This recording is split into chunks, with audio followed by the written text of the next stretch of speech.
Hey everyone, and welcome to this week's episode. So this week we're going to talk about 4 tips that's going to help you to work with fussy babies.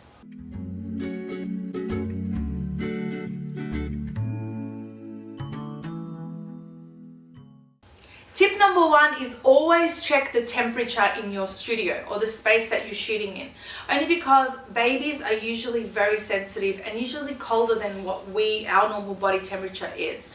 So sometimes you have to up your temperature. So in my studio on a cold day, I put on my air conditioning with the heating option on up until 27 to 29 degrees depending how hot it is.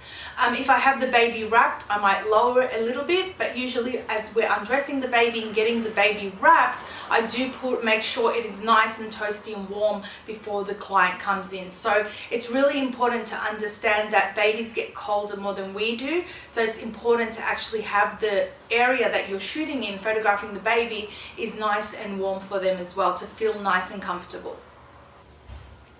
Now tip number 2 is wrapping is always best. I say this because if a baby is fussy, and then with experience you start to learn the difference between a calm baby, a baby just is nagging because they took their clothes off and they want to be, clothed again, you'll start to notice the difference. But with really fussy babies and babies that are just crying, I go to wrap them all the time, and usually 90% of my sessions start off with wrapped baby, only because I find that they flow nicely throughout the whole session, and then later towards the end they're nice and warm, they feel more comfortable in the area they're in, and then I start to undress them or we do some poses without them being wrapped. So if you find that your baby is fussy, definitely go and wrap them when you first begin. Tip number 3 is look for signs. Now by this I mean signs that the baby has wind, the baby is hungry, the baby just wants to be cuddled or walked around with. So these sort of signs I focus on, I've noticed now, and I've trained myself to understand them over the years, obviously because I work with so many babies. But understanding these signs is so important, because that way you know how to work with that particular newborn.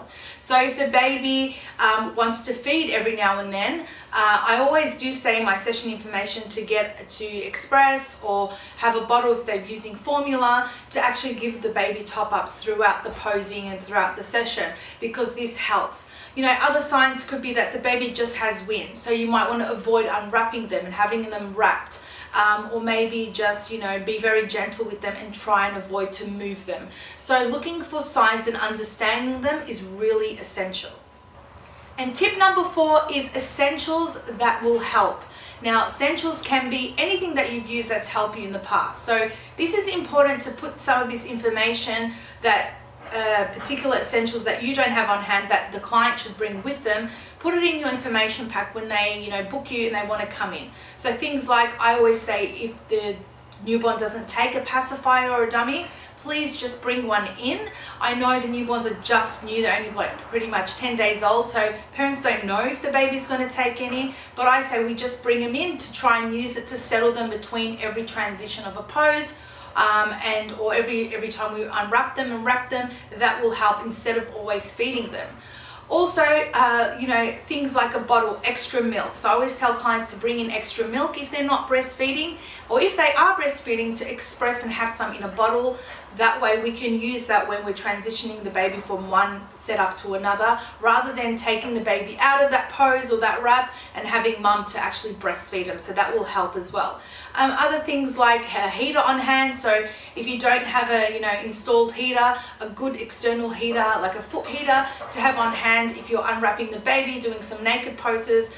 The baby needs to be nice and warm, as I mentioned, so that way the heater's there for you to move and rotate around wherever you need to. So having essentials on hand. Another really important one that saved my life is the baby shusher, which is pretty much white noise. So if you don't have the actual machine, you can use any apps like Sound Sleeper. It's free, and you can have that to have white noise, and there's so many other noises you can use as well, but usually it's a common white noise. So essentials like that will help you, but the essentials you can't have on hand, make sure to add it into your information pack.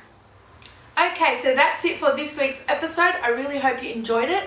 If you have any tips on how to work with fussy babies, you could probably help me as well. So leave them below for me and for everyone else to share. If you haven't already, head on over to thephotographersociety.com and download my free newborn session guide. Plus, if you're not following me over on Instagram, I'm over there at Photography by Rochelle, so make sure you get on over there and follow me there. I'll catch you all next week for another episode. Until then, take care.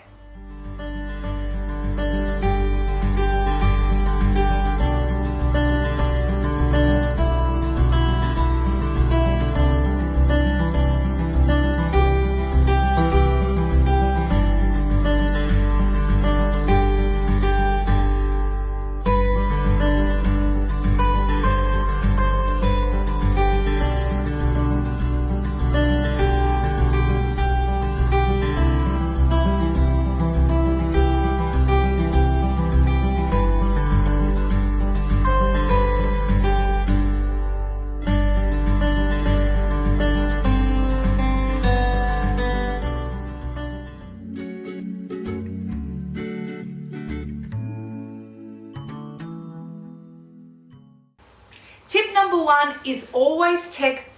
Check,